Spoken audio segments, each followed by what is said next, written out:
성도들은 하나님의 은혜로 예수님을 구주로 믿어 구원을 받고 하나님의 자녀가 되었습니다. 하나님이 우리에게 원하시는 것은 단순히 구원만 받는 것이 아닙니다. 어린아이가 성인이 될 때까지 육체와 정신이 계속 자라나야 하듯 하나님도 우리가 더욱 힘써 하나님의 신성한 성품을 담기 원하십니다. 성경은 이에 대해 말씀하고 있습니다. 그러므로 너희가 더욱 힘써 너희 믿음의 덕을, 덕의 지식을, 지식의 절제를, 절제의 인내를, 인내의 경건을, 경건의 형제의 우애를, 형제의 우애에 사랑을 더하라. 하나님의 신성한 성품에 참여하는 일은 믿음에서 시작됩니다. 우리는 믿음으로 의롭다함을 받고 구원과 영생을 얻고 하나님의 자녀로서 하나님의 나라를 유업으로 얻게 됩니다. 우리는 오직 믿음으로 살아야 합니다. 믿음이 없이는 하나님을 기쁘시게 할 수 없습니다. 믿음은 구원과 하나님과의 관계에서 절대적으로 중요합니다. 하지만 성도의 성화 차원에서 보면 믿음은 시작에 불과합니다. 둘째로 믿음의 덕을 더해야 합니다. 우리는 믿음으로 도전하며 적극적으로 신앙생활을 해야 합니다. 그런데 여기에 부작용도 있습니다. 열심히 신앙생활을 하지만 타인을 배려하지 못하는 것입니다. 모든 것이 가하지만 모든 것이 유익한 것은 아니며 모든 것이 덕을 세우는 것은 아닙니다. 우리는 자기의 유익만 구하지 말고 남의 유익도 구해야 합니다. 그리스도인의 행동 원리는 개인적으로는 오직 믿음입니다. 그러나 공동체 안에서는 남들에게도 유익이 되는지 생각하며 덕을 세울 수 있어야 합니다. 셋째로 덕의 지식을 더해야 합니다. 덕성을 지녔다 할지라도 올바른 지식이 없으면 사람들에게 덕을 나타낼 수 없습니다. 사람들은 내 생각에는 이라는 말을 많이 사용합니다. 사람들은 자기 생각이 옳은 줄 알지만 사실은 부족하고 부정확합니다. 성도들은 판단이 어려운 상황에서 내 생각을 앞세우지 말아야 합니다.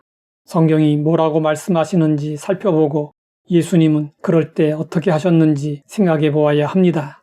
하나님과 그리스도에 대해서 세상과 육신과 마귀에 대해서 분명한 지식을 가지면 우리는 범사에 하나님을 바르게 섬길 수 있습니다. 넷째로 지식의 절제를 더해야 합니다. 많은 지식이 오히려 화가 되는 경우도 있습니다. 바울은 예루살렘으로 유학을 와서 최고 석학이었던 가말리엘 문화생으로 학문을 배우고 익혔습니다. 바울은 자신의 해박한 율법 지식으로 그리스도인들을 박해하고 교회를 무너뜨리는 데 앞장섰습니다. 지식이 많으면 독선에 빠지기 쉽고 매사에 지식을 바탕으로 판단하고 따지게 됩니다. 지식에는 절제라고 하는 제동장치가 필요합니다. 절제는 달리는 기관차의 브레이크와 같습니다. 모든 일에 절제할 줄 아는 사람은 승리자의 관을 얻을 수 있습니다. 다섯째로 절제에 인내를 더해야 합니다. 하나님은 성도들의 영적 성장을 위해 연단의 과정을 겪게 하십니다. 고난과 시험이 다가올 때 우리는 끝까지 견뎌내야 합니다. 끝까지 견디는 자가 구원을 얻고 최후 승리를 얻을 수 있습니다. 우리는 자신의 한계를 알고 인내를 위한 은혜를 구해야 합니다. 인내는 성숙한 영성의 표식입니다.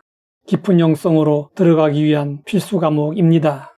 성도들에게 인내는 거룩한 습관과 거룩한 취미가 되어야 합니다. 여섯째로 인내에 경건을 더해야 합니다. 육체의 연단은 약간의 유익이 있으나 경건은 범사에 유익합니다. 경건의 능력은 훈련의 결과입니다. 온전한 신앙을 추구하는 성도라면 범사에 유익한 경건을 훈련해야 합니다. 경건 훈련으로 영적인 힘을 기르면 육체의 욕망을 제어할 수 있고 세상의 유혹을 이길 수 있게 됩니다. 경건의 능력을 가지면 진정한 자유를 누릴 수 있습니다. 일곱째로 경건의 형제 우애를 더해야 합니다. 하나님과의 관계에만 집중하면 주변의 소중한 사람들을 잊어버리고 소홀히 할 수 있습니다. 그러나 하나님은 형제 우애를 기뻐하시며 선하고 아름답게 보십니다. 우리는 하나님과의 교제뿐 아니라 인간관계에서도 우애의 꽃을 피울 수 있어야 합니다. 여덟째로 형제 우애에 사랑을 더해야 합니다. 베드로는 예수님을 배반하기 전 충성을 고백하며 장담했습니다. 그러나 베드로는 예수님의 예언대로 배반하고 말았습니다.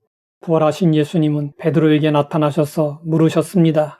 네가 나를 사랑하느냐? 예수님은 베드로에게 희생적 사랑이 없음을 깨닫도록 해주셨습니다. 조건 없이 희생할 수 있는 하나님의 사랑은 성령으로 말미암아 지닐 수 있습니다. 희생할 수 있는 참된 사랑은 신성한 성품의 최고봉입니다. 우리는 하나님의 은혜를 힘입어 하나님의 신성한 성품에 참여하는 삶을 살아야 합니다. 하나님 아버지, 하나님의 신성한 성품을 알고 참여하게 하시니 감사합니다. 한 걸음씩 정상을 향하여 나아갈 때 필요한 은혜로 채워 주옵소서. 예수님의 이름으로 기도드립니다.